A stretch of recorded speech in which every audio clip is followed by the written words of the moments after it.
Bruce, I'm gonna start by asking you a couple of embarrassing questions. First one is 2017 is the 50th anniversary of the Baja 1000. And something tells me that you had a lot to do with the fact that that race has lasted for 50 years. So tell us a little bit about how it all happened. I believe that the race opened the door to the possibility, the question being, tell me the question again, John. Well, the question is, you were there at the beginning, at the very beginning of a 50-year event that's occurring year by year now.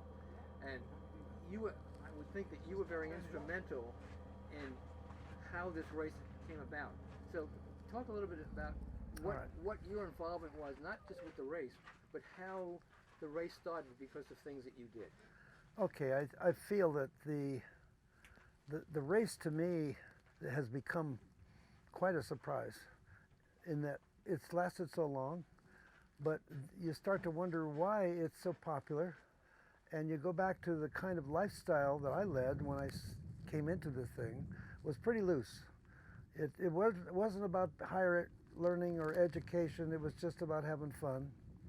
And I think that racing in the desert anywhere is a lot of fun. The cars that do it are made special to become successful, hoping to win.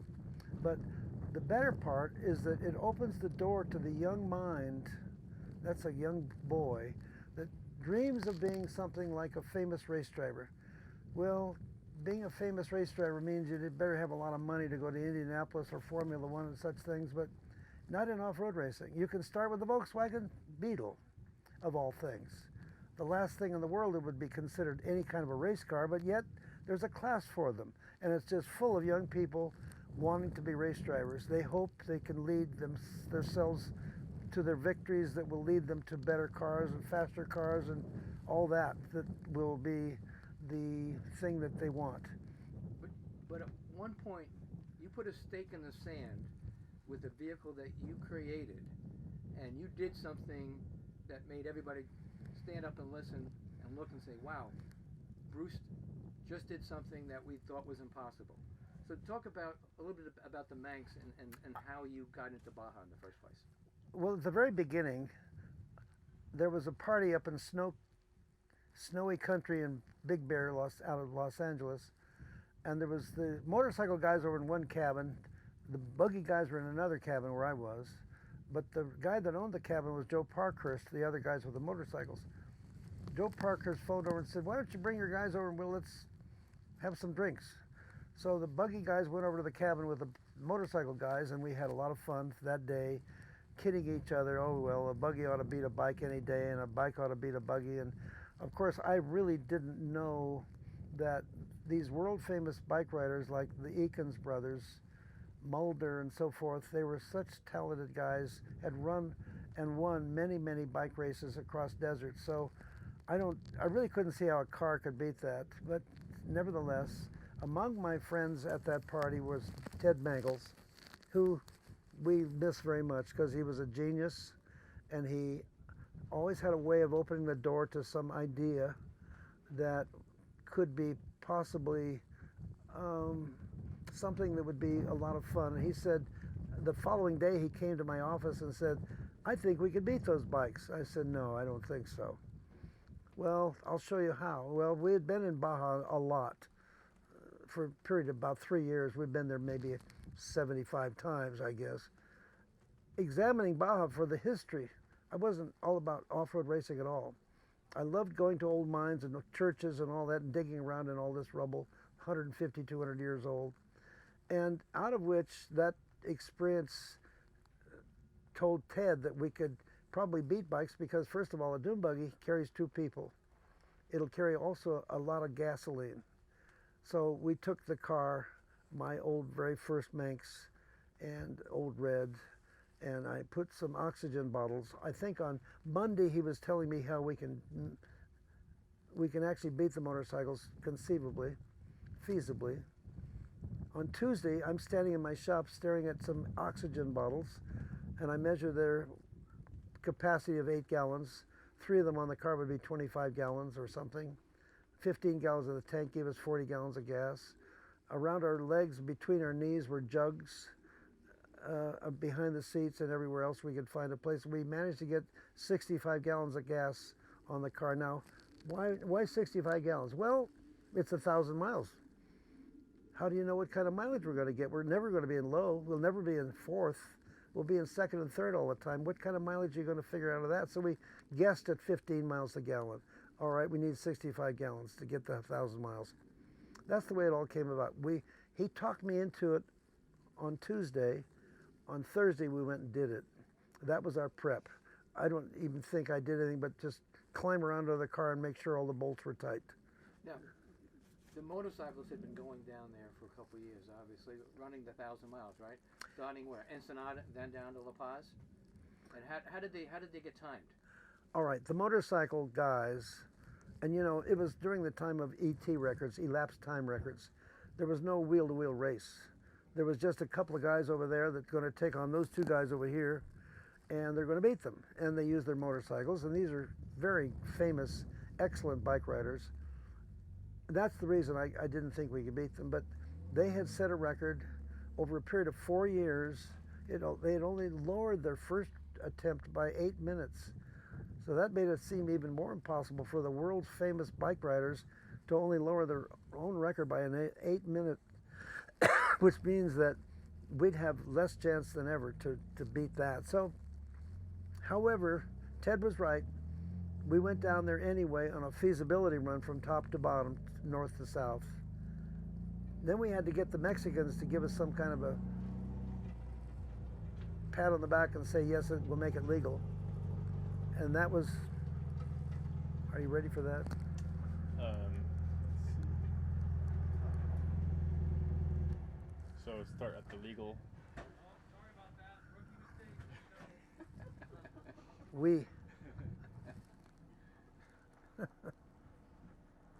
Okay, we started from the top in Tijuana and headed south, and I had a couple of other cars bumping along behind us.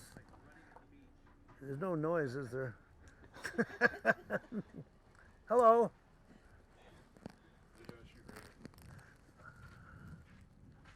You come on over and be quiet. Oh, I'm sorry, you're interviewing. Come on. Oh, I get it now. I get it. Okay, you guys go ahead. Oh, shoot, he's interviewing. And God, Still rolling. I'm sure, happy about editing. Let's start it from the top. All right, the feasibility run that Ted had planned would be to go from Tijuana to La Paz. And if we could do it in something like what we thought was around 30 hours, we could have beat the bikes by 10 hours to lower the record by that much. So we did. And we had a feasibility run with a couple of other cars chasing us. We camped at night, just kept our driving times during the day, and I did all the driving going south. And we got to La Paz in close to 30 hours. So we had feasibly beaten the bikes by 10 hours. So it looked doable. So we gathered in my hotel room and they said, well, what do you want to do? And I said, let's do it. So we turned around and we went, then we had to go to the police chief and the Navy and the Army and finally the tourism department, where they said they'd send a radio message from La Paz to Tijuana to have a record set in some legal way with a big piece of paper. And so that's what we did. And the trips north, we broke lots of things.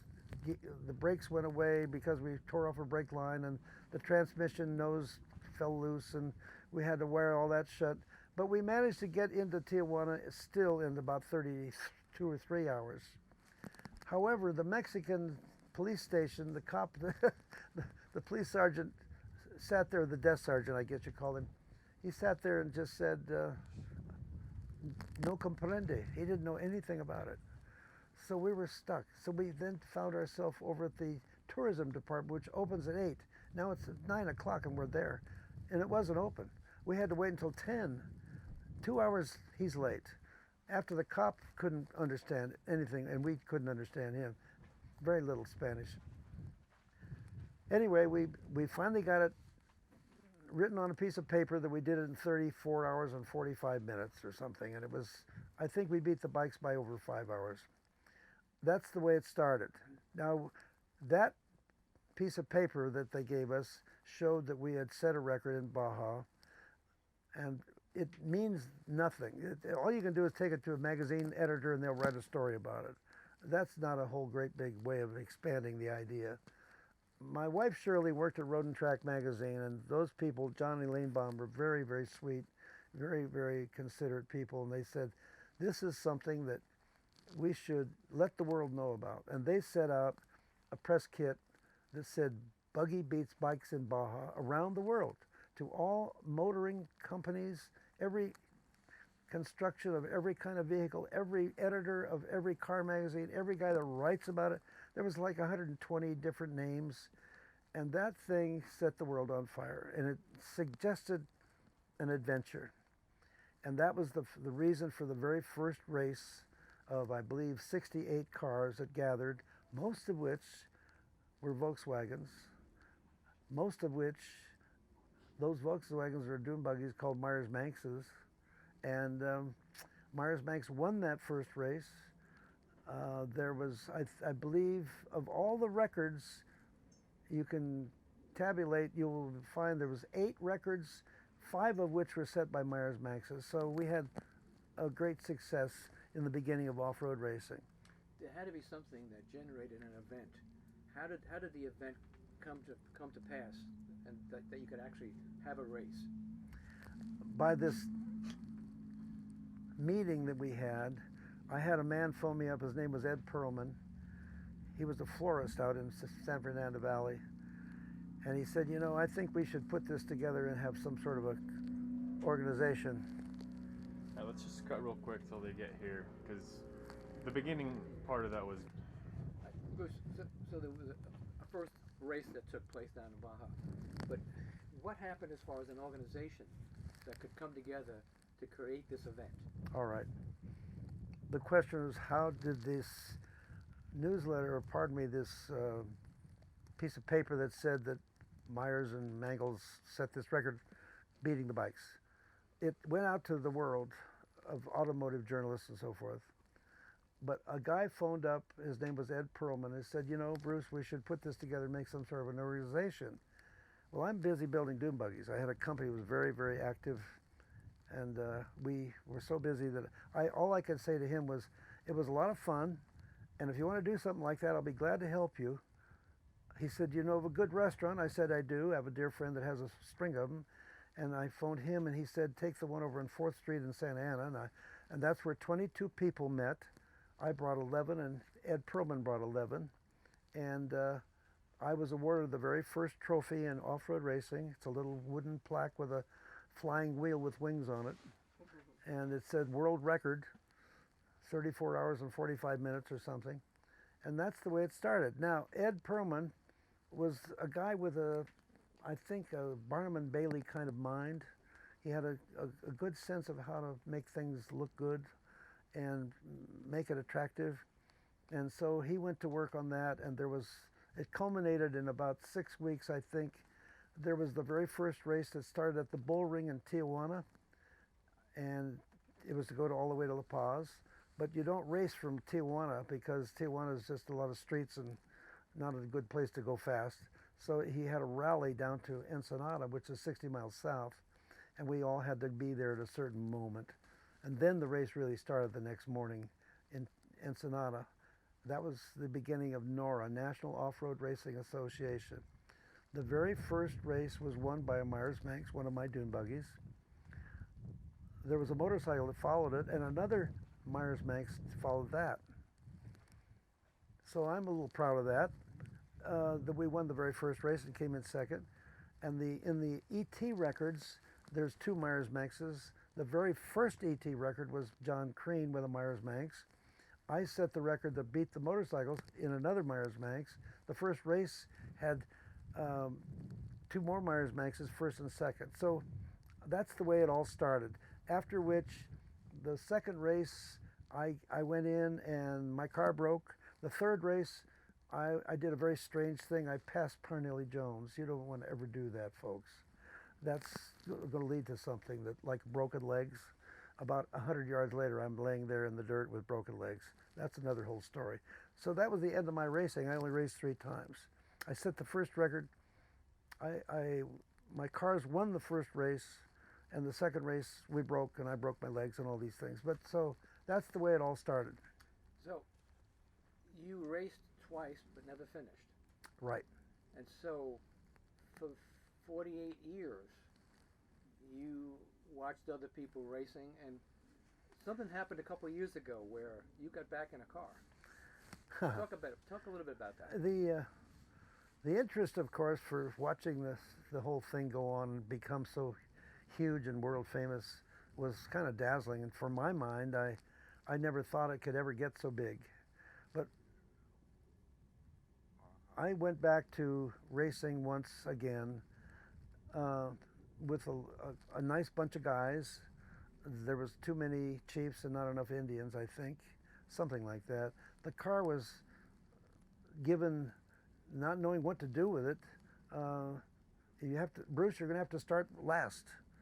So we started the race last, and there's 300 cars in this thing, and motorcycles. And so we started the 300th car. Now, what you got in front of you is a bunch of Mexicans that are up on the hillsides watching the race, having fun with their family, and then they all pile in their pickup truck and come back home. So I had to race against, here comes another pickup truck full of Mexicans. That's not a way to win a race. You're never going to do much of anything. And the car broke anyway, saving my ass. Pardon me about that. You can edit that out. But that was my last experience in racing in Baja. But we're talking 2 years ago. Was that when you and a group of Australians got together and put a couple cars together? I think that was to make some kind of a movie, wasn't it? Well, a movie was part of it, but tell us a little bit about how that all came together, because you essentially got in and raced beginning, and then you had the opportunity to finish the race for the very first time. That's true. So you know, to set a record, to start the whole thing is one thing. To finish a race a bunch with a lot of other cars is not the same thing. And finishing a race after that, most people just go to race in Baja and hoping they'll come in first, second, or third, or to even finish. There's so many hundreds of cars and bikes. This time, we went down there on a movie-making proposition to recreate the history, and I was handed a car. I was only 5 miles from the finish line, and here comes the car. It now only runs on 3 cylinders. It only works in 3rd gear, and they're telling me to, as I put my helmet on and climbed in the car, don't kill the engine. That's not fun when the car only has 3rd gear and 3 cylinders. But I went leaping off, and we went to the other end, and we crossed the line and went into the very finish line. And my wife comes up with her group of the club people from the Manx club, and they have already had pictures taken of their cars crossing the line. And she hands me a picture, and it says, "I beat you. Thanks a lot, wife. Here I've done." Oh, well, that's what wives are for, isn't it? But that was 2015, right? When all this. That was about when all this 2015. took place? Yeah. And Again, so much fun. When people come to this thing to do this, and especially people that are not from Southern California, Southern California are used to seeing dune buggies on trailers and going here and being built and so forth. But somewhere back in the other end of our country, the people come out here and they've heard about it, they've read about it, and they get to go and do it, and that just changes their life. They're babbling idiots. They all go home, tell all their friends what a great life experience that is. It's not about winning the race, it's just the whole business of getting the car ready and getting involved with all these hundreds of people and all these crazy Mexican situations out in the desert and funny little villages, and the wind blowing or the water being dirty or all sorts of stuff that they don't sound attractive, but once you've done it, you just can't stop doing it. It's like taking some sort of acid or something, and it changes your life. So off-road racing has become a world famous thing to do. We've had people come from Japan with a motorcycle taken all apart in bags and then they rent a motorhome in Los Angeles, put the bike all back together, and the two wives drive the motorhome down the length of Baja while the boys go play with their motorcycle and race. And they're so happy they raced in the Baja races. And then they go back to Japan and take the motorhome, take the bike back and put it all in bags. Can you imagine? Crossing the Pacific Ocean, that's the world's largest ocean, with a bunch of bags with a motorcycle in them, and then racing and saying, I did it. See, I guess there's some kind of heroic thing about doing it. It does change your life. It changed their life. They keep coming back. We're sitting out here in the middle of nowhere, Barstow, and looking all around, you see nothing but emptiness except for some Volkswagens sitting around here, and it's just there's a feeling of exploration, maybe is what it is, that you want to go out and find something. I want people to have an adventure in life. My life has been full of adventures, and I think that this is one chance for them to have that adventure, and it's life-changing. It gives you a sense of not going to work on the train every day. It's something a little bit dangerous, and I think that breaking the rules is something that traditions are broken in things like this. To live a traditional life is very dull. Come on, fun. When we were driving through Barstow last night, you were reminiscing about 50 years ago, and maybe out here, and there was nothing out here in Barstow at the time, and now it's a built-up city. Could you ever imagine back in the late 60s what off-road racing would become? Well, I've watched the evolution that I had a lot to do with in the very beginning, which somebody had to do it. If I didn't do it, somebody would have done it, because it was just waiting to happen. And I guess it gives people a chance to have an adventure. I think that's really what it's all about. If you don't have an adventure in life, don't go to your grave without an adventure of some kind. And this is that possibility. It's a way of dreaming into the realities. Dreaming is where something starts, your hands make it become real, and then you go do it. And if you fail, so what? The whole thing was a piece of life that had some color, some excitement, some danger, all of which gives you a sense of pride. I think it helps people to come away from the drab life they might be leading. I think off-road racing is a wonderful outlet for people that have never done such crazy things. I know when you talk off-road racing, it's almost like you think of it as that father and son element. The kid is doing it, the father's involved with it, and it's a sort of a family thing that happens.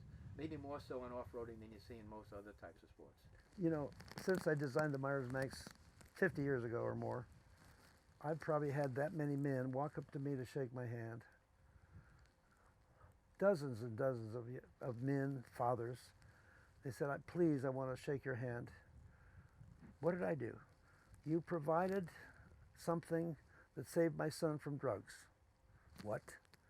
Yeah, I could smell the grass being smoked in his bedroom, but he walks out and says, Dad, look at the bitchin' Dune Buggy in the magazine. And Dad saw what he had to do. He went and bought a kit, went down and bought all the bits for the Volkswagen, and they started bonding. The bonding never stopped. The family got into it. The kids, everybody. Dad's long gone. The kid is now 55 or 60 years old, and he's standing there saying, that's the buggy. I'll never sell it. What a love affair.